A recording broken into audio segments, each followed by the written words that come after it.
조갑제 TV 시청자 여러분, 5월 29일 밤 9시입니다. 제가 시리즈로 말씀드리는 게 북한의 연가시 대남 공산화 전략입니다. 연가시는 철사벌레라고 알려져 있는데 사마귀를 숙주로 삼습니다. 사마귀 몸 안에서 자라다가 나중에 알을 낳고 대를 잇기 위해서는 물속으로 들어가야 합니다. 연가시는 물속에서만 알을 낳을 수가 있습니다. 암수가 만나가지고. 그런데 숙주인 사마귀는 물을 두려워합니다. 그럼 어떻게 하느냐? 이 연가시가 신경 전달 물질을 숙주인 사마귀의 뇌를 향해서 쏩니다. 그러면은 사마귀가 미쳐버립니다. 미쳐버려서 물속으로 들어가면 죽는데도 물속으로 투신 자살을 감행하게 합니다. 그럼 물속에 빠져 있는 상태에서 연가시가 바로 사마귀 몸에서 기어 나와 가지고 짝을 찾아 가지고 알을 놓고 죽게 됩니다. 즉 숙주를 미치게 해서 자살로 유도하면서 자기는 살아나는 수법을 쓰는 것이죠. 이 연가시는 바로 북한 노동당 정권이고 동시에 연계되어 있는 남한의 종북 세력입니다. 이 자들은 대한민국 몸에 지금 기생을 하고 있습니다. 대한민국이라는 이 잘 자란 근사한 나라의 민주주의, 자유, 번영을 빨아먹으면서 대한민국에 기생을 하고 있습니다. 대한민국에 기생을 하면서 언젠가는 새끼를 쳐야 하니까 그러기 위해서는 대한민국을 망하게 해야 합니다.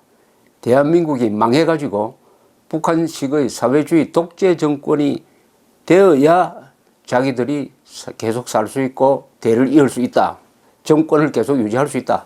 이렇게 판단하기 때문에 일단은 대한민국을 자살하도록 만들어야 됩니다. 대한민국을 자살하도록 만들려면 어떻게 되느냐? 대한민국의 영혼, 정신을 완전히 뒤바꿔 버려야 합니다. 대한민국의 영혼이라고 하면은 대한민국의 국가 이념, 헌법, 대한민국적 가치관, 자유민주적 기본 질서 이런 게 다 대한민국의 영혼이고 사상입니다. 대한민국의 정신입니다. 이것을 망가뜨리려면은 어떻게 하면 되느냐? 대한민국의 영혼과 정신과 헌법 정신을 관리하는 지도층으로 침투를 하는 것입니다. 그래야 지도층이 대한민국을 미워하도록 만듭니다. 그리고 대한민국의 적인 김일성 세력을 좋아하도록 만듭니다. 이렇게 되면은 피하 식별 기능이 마비돼 버립니다. 김정은 같은 주적을 좋아한다든지 대한민국의 은인인 이승만, 박정희를 미워한다든지 이렇게 되면은 정신이 망가뜨려지고 피하 식별 기능이 거꾸로 되면서 나중엔 총뿌리를 김정은에서 대한민국으로 향하게 만들 수가 있는 것입니다. 이게 바로 연가시가 숙주인 사마귀 몸 안에서 신경전달 물질을 보내가지고 뇌작용을 망가뜨려가지고 물로 들어가면 죽는데 그 물로 첨벙 뛰어 들어가가지고 자살하도록 만드는 요 메커니즘하고 흡사합니다. 북한이 바로 대한민국을 숙주로 삼아가지고 연가시 작전을 펴가지고 지금 거의 성공 단계에 와 있습니다. 그것은 대한민국을 관리하는 이 정부, 정권, 문 대통령 이런 사람들이 피하 식별 기능이 거꾸로입니다. 박정희, 이승만은 미워하고 김일성, 김정일, 김정은은 좋아하든지 친구 사이라고 하고 그리고 굴욕적 모습을 보입니다. 김정은, 김정일, 김일성 이름만 나오면 대한민국 국민들이 최소한의 도덕적 분별력이 있다면 화를 내야 합니다. 그리고 이자들 밑에서 신음하는 북한 동포에 대해서는 눈물을 흘려야 합니다. 그러지 않고 김정은을 좋아하는 사람이 70%, 80%다 호감을 가진 사람이 이러면 완전히 대한민국은 지금 피하 식별 기능이 마비됨으로써 국가적 자살로 가는 길에 접어들었다고 보는 것이 정확한 진단이 될 것이라고 생각을 합니다. 그러면은 대한민국을 미치게 하는 이 신경전달 물질의 정체가 도대체 뭐냐? 그것을 지금 말씀드리려고 합니다. 그게 바로 민족이란 말입니다. 민족. 민족이란 말, 근사한 말로 포장되어 있는 그 독약을 먹어버리면은 대한민국은 피하 식별, 진위 구별, 선악 판단이 안 되는 존재가 되어가지고 국가적 자살로 간다. 민족이란 걸 대한민국의 뇌수에 솜으로서 북한 노동당 정권도 동족이니까 같은 민족이니까 핵 개발하는 거 덮어주자. 민족의 핵이다. 인권 탄압하는 거 그거 덮어주자. 대남 도발한 것도 덮어주자. 이렇게 하고 이승만 박정희는 친일파를 등용하고 했으니까 민족 반역자다 해가지고 이승만 박정희는 민족 반역자로 규탄하게 만들고 이런 메커니즘으로 작동합니다. 그리고 미국은 우리 민족이 아니고 우리 민족을 탄압하는 외세다. 주한미군 몰아내자. 요게 민족주의라는 이름으로 민족자주라는 이름으로 그런 쪽으로 또 운동을 하도록 만드는 아주 이 절묘한 좌익의 어떻게 보면은 만병통치약입니다. 이거 민족이란 말은. 민족이란 말만 갖다 대면 한국 사람들은 그 앞에서 굉장히 경의를 표하고 말하자면은 승복하게 되는 겁니다. 민족 공조란 말이 북한과 남한이 민족 공조로 뭐 하자는 말은 이거 완전히 사기입니다. 왜냐하면 북한 노동당 정권은 민족 아닙니다. 그건 민족 반역자입니다. 그런데도 북한이 민족 공조라고 하니까 우리도 민족 공조하자. 그래서 북한 핵 개발도 민족 공조 차원에서 덮어주자. 이렇게 나오는 것이죠. 자, 이렇게 민족이란 말이 한국의 국가지도부의 뇌수, 한국의 뇌수에 해당하는 국가지도부로 침투한 과정을 제가 설명을 드리겠습니다. 1977년 12월 평양을 방문한 동독 공산당 서기장 호네카에게 김일성은 이런 말을 합니다. 독일 통일 후 필자가 입수한 회담록에서 제가 옮겨보겠습니다. 김일성의 말입니다. 남한에서 박정희 같은 사람이 정권을 잡지 않고 정당한 민주인사가 정권을 잡는다면 그 사람이 반공주의자일 수도 있겠지만 어쨌든 그런 사람이 권력을 잡는다면 통일의 문제는 풀릴 수 있을 것입니다. 남한에서 민주인사가 권력을 잡으면 조선의 평화통일은 이루어질 수 있습니다. 남한에서 민주적인 상황이 이루어진다면 노동자와 농민이 그들의 활동을 자유로이 할 수 있을 것입니다. 외국 군대는 물러가야 합니다. 남한 민중이 그들의 길을 스스로 선택할 수 있을 때 그들은 사회주의의 길을 선택할 것입니다. 놀라운 예언입니다. 이거 대한민국에서 민주화만 이루어지면 설사 반공주의자가 권력을 잡아도 좋다. 왜냐? 민주화가 이루어지면 노동자, 농민들이 마음대로 활동할 수 있다.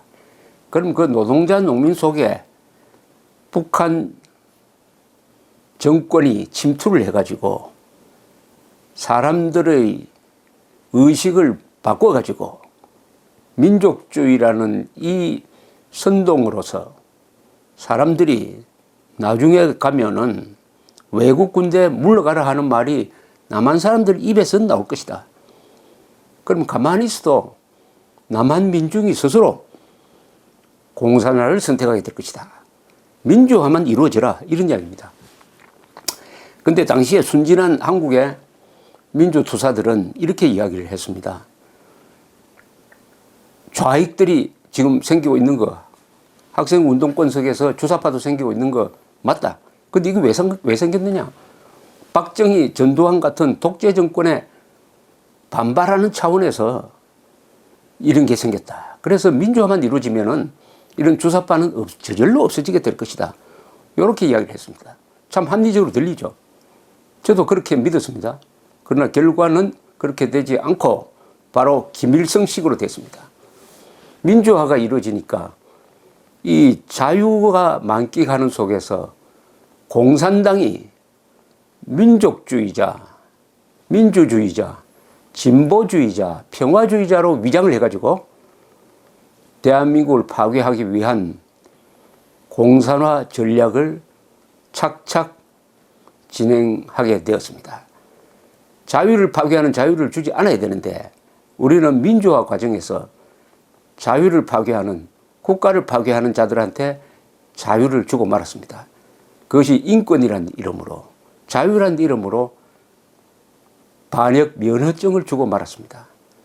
여기에는 공안부서에 근무하는 사람들이 책임이 큽니다. 국정원, 검찰, 경찰, 기무사, 이쪽에서 제대로 일을 못했다는 것이죠. 물론 역대 대통령이 잘못했습니다. 자, 제일 먼저 아까 가짜 민족주의 선동, 그게 우리 국가 지도부로 들어옴으로써 피하 식별 기능이 마비되었다고 이야기를 했습니다. 바로 김영삼 대통령이 그런 민족, 계급적 민족주의 선동에 넘어갔습니다. 그런데 김영삼 대통령이 어떤 사람이냐? 반공민주주의자로 알려져 있었습니다. 그 어머니는 북한에서 내려온 간첩에 의해서 목숨을 잃은 것으로 또 알려져 있었습니다. 그런데 김영삼 대통령의 머릿속에 이상한 민족주의가 들어가니까 이상한 말을 하게 되었습니다. 그게 바로 93년 2월 25일 대통령 취임 연설입니다. 대통령 취임 연설에 김영삼 대통령은 이렇게 말합니다. 김일성 주석에게 말합니다. 어느 동맹국도 민족보다 더 나을 수는 없습니다. 어떤 이념이나 어떤 사상도 민족보다 더 큰 행복을 가져다 주지 못합니다. 김 주석이 참으로 민족을 더 중요하게 생각한다면, 그리고 남북한 동포의 진정한 화해와 통일을 원한다면 이를 논의하기 위해 우리는 언제 어디서라도 만날 수 있습니다. 따뜻한 봄날 한라산 기슭에서도 좋고 여름날 백두산 천지 목가에서도 좋습니다. 거기서 가슴을 터놓고 민족의 장래를 의논해 봅시다. 그때 우리는 같은 민족이라는 원점에 서서 모든 문제를 풀어나갈 수 있을 것입니다. 끔찍한 이야기입니다. 이거는 어느 동맹국도 민족보다 더 나을 수는 없습니다. 이 말은 동맹국인 미국도 같은 민족인 북한 정권보다 더 나을 수는 없습니다. 이런 말입니다. 어떤 이념이나 어떤 사상도 민족보다 더 큰 행복을 가져다 주지 못합니다. 자유민주주의도 민족보다 더 큰 행복을 가져다 주지 못하니까 자유민주주의를 포기해서라도 같은 동족인 북한과 통일합시다. 이런 이야기를 김영삼 대통령이 하고 있습니다. 이거는 완전히 북한식 민족 해방 혁명 노선에 동조하는 말이 되고 말았습니다. 김일성은 이 연설을 듣고 아주 즐거워했다고 합니다. 아하, 민족주의를 앞세운 우리의 대남 적화 전략에 드디어 대한민국 대통령이 세뇌되고 말았구나, 이렇게 생각한 것이죠. 이 연설문에 어떻게 해서 이런 민족이란 말이 들어가게 되었느냐, 제가 한번 취재를 해본 적이 있습니다. 제 느낌으로는 북한의 공작과 연계되지 않았을까 하는 그런 의심을 하고 있습니다. 자, 그러면은 이 연설이 그 뒤에 김영삼 대통령을 어떻게 변화시켰느냐는 겁니다. 김영삼 대통령은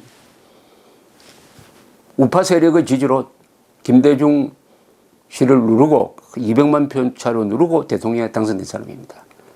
그런데 그 뒤에 이 사람이 5년 동안 한 정책은 우파를 배신하고 좌파로부터 박수를 받는 정책만 골라서 했습니다. 그래서 저는 김영삼 대통령을 좌파 숙주라고 하는 것입니다. 말하자면 영가시라는 좌파 기생충을 몸에 품은 사마귀 같은 숙주 역할을 하고 말았다는 것이죠. 첫째, 이 사람이 한국 현대사의 정통성을 부정했습니다. 문민정부의 정통성은 상해 임시정부에서 바로 연결된다고 이렇게 이야기했습니다. 그러면 자기 전임 정권 이승만, 박정희, 전두환, 노태우를 싸그리 다 부정하는 겁니다. 대한민국의 현대사를 부정하는 것이죠. 이런 말만 한 게 아닙니다. 그때 국립박물관으로 쓰던 건물이 옛날에는 중앙청 건물이었습니다. 중앙청 건물 이전에는 그게 조선 총독부 건물이었어요. 일제시대 때 총독부로 지은 한국 건축물 중에서 가장 아름다운 건물이었습니다. 해방 후에는 중앙청으로 썼습니다. 그리고 국립박물관을 썼어요. 갑자기 김영삼 대통령이 친일파를 청산한다는 명분으로 해서 멀쩡한 건물을 부숴버리고 말았습니다. 그 건물은 조선 총독부 건물이기도 하지만은 해방 이후에는 한국 현대사의 가장 중심에 있었던 중앙청 건물이었습니다. 그 중앙청 건물에서 대한민국 건국이 선포되었습니다. 그 중앙청 건물에 태극기가 올라가는 게 바로 9.28 서울 수복의 상징적인 사건입니다. 그 건물 앞에서 1979년 11월에 박정희 대통령 국장이 이루어졌습니다. 우리 현대사의 가장 중요한 건물로 들어오고 말았습니다. 그러면 그것은 일제시대에 만들어졌다 하더라도 거기 서인 돌도 한국 돌이고 거기에 땀을 흘려서 만든 사람도 한국 사람입니다. 이제는 한국 현대사의 가장 중요한 건물이었는데 이걸 느닷없이 50년 전으로 시계바퀴를 돌려가지고 일본 사람이 지었다 해가지고 부숴버리고 말았습니다. 이게 바로 역사 파괴입니다. 이게 바로 역사 파괴입니다. 이런 무조건적인 반의를 지금도 그런 강합니다만 북한이 민족주의를 앞세워가지고 제일 먼저 하는 것은 반미로 몰아가고 반일로 몰아가기 위한 겁니다. 감정적 반일은 대한민국에 대한 자해입니다. 왜냐? 일본에 있는 5만 2천 명의 주1 미군 그리고 주1 미군 기지 해공군 기지가 한국 전쟁이 나면은 한국으로 출동해가지고 한국군을 도와주게 돼 있는 부대입니다. 그게 일본에 있어요. 그러려면은 일본과 우리는 친해야 됩니다. 한미일 동맹 관계를 유지를 해야 되는데 무조건적 반의를 하면은 북한 정권 도와주는 길밖에 없는 것입니다. 또 김영삼 대통령은 12.12 사건, 광주 사태 사건, 5.17 신군부 집권 이것을 재조사를 하기 시작했습니다. 공소시효가 다 끝났는데 민주주의 법치의 대근간이 공소시효가 끝나면 처벌할 수 없다. 소급 입법은 안 된다는 건데 소급 입법을 해가지고 5.18 특별법을 만들어가지고 전두환, 노태우 두 대통령을 반란분자로 몰아가지고 구속시켰습니다. 한국 현대사를 평화적으로 개성하는 이 전통을 부숴버리고 말았습니다. 그리하여 오늘까지 계속되는 문제의 소지를 만들고 말았습니다. 12.12 사건, 5.18 이런 것은 역사 속에 묻었어야 합니다. 공소시효가 끝났으면은 소급 입법 만들지 않고 역사 속에서 평가하도록 만들어서야 되죠. 그 다음에 정교조, 노태우 대통령 때 정교조를 불법단체로 보고 해산시켰습니다. 그만두지 않는 교사 한 1200명을 해임을 했습니다. 그런데 김영삼 정부가 그 정교조 교사들 다 복직시켰습니다. 그 다음에 김대중 때는 정교조를 합법 노조로 허가를 했습니다. 정교조가 오늘날 대한민국의 현대사를 부정하고 한국 사람들이 피와 식별 기능을 마비시키는데 큰 역할을 했습니다. 그 길을 열어준 사람이 김영삼 당시 대통령이었습니다. 그뿐만 아닙니다. 영변 핵시설을 미국이 폭격하려고 했을 때 앞장서서 막았습니다. 1994년입니다. 그때 폭격을 했어야 핵 문제 완전히 해결할 수 있었습니다. 그때는 북한이 핵무기를 갖고 있지 않았습니다. 중국도 북한 편에 서지 않을 때였습니다. 김영삼 대통령이 겁을 먹고 미국을 말리는 바람에 절호의 기회를 놓치고 말았습니다. 그때 김영삼 대통령은 클린턴보다 더 강경하게 나갔어야 됩니다. 다소 피해가 있더라도 이번에 폭격을 해서 이 문제를 근원적으로 해결해야 된다. 이스라엘식으로 나갔어야 됐습니다. 그렇게 하지 않았습니다. 그 다음에는 당시에 민자당이라는 여당이 있었는데 그게 3당 합당인데 김종필 세력이 충청도를 대표하고 있었습니다. 김종필 세력을 몰아내버렸습니다. 화가 난 김종필 세력이 딴 차림을 차려가지고 자민련이라는 정당을 새로 만들었습니다. 보수가 분열돼 버렸습니다. 이게 97년 대통령 선거에서는 분열된 김종필 세력이 김대중과 손을 잡고 말았습니다. 그리하여 절대로 대통령이 될 수 없었던 구조가 있었던 김대중 씨가 대통령에 당선됐습니다. 초대 좌파 정권이죠. 즉 김영삼 씨의 부정적인 현대사 의식, 민족주의, 북한식 민족주의적 가짜 민족주의죠. 그런 역사관에 물드니까 한국 현대사를 부정하고 그리고 보수 세력을 분열시키고 좌파 정권이 등장하는 길을 열었다. 그리하여 김영삼 전 대통령은 좌파 숙주의 역할을 하고 말았다. 반공주의 정치가로 알려져 있었던 사람이 이상한 민족주의에 세뇌되니까 적과 동지를 구분하지 못하고 해서 결국은 좌파 정권이 등장하는 길을 열었다. 이게 한국 현대사의 큰 변곡점이었습니다. 나중에 이 다음에는 김대중 정권, 노무현 정권에 대해서 말씀드리겠습니다. 감사합니다.